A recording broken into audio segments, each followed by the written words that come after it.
Hey, 1065 here. Here's an update on a Blue V2 for Brian. This is a customer repair unit. And let me show you something about this. There's actually another unit that I received that has a dead, oh my gosh, that has a dead board in it. For some odd reason, all the units I keep getting all have a dead board. I still currently have 5 others in the collection room here that haven't been tested nor rewired yet. So hopefully it doesn't have bad boards in them.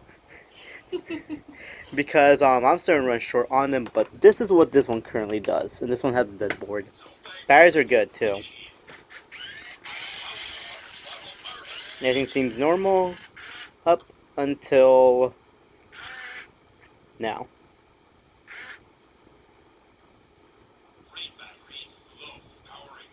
So if I had the remote in my hands and I would push the stop button, he would just immediately say brain batteries low, powering down. And I know the board's dead on this is because I actually have an old board.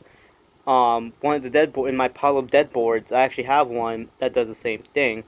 So yeah, if any of you guys ever get a V2, if it hasn't been rewired and it does this exact same thing, there's either a possibility that it's fried or it's just shorting out from AAA, so it's not getting enough power.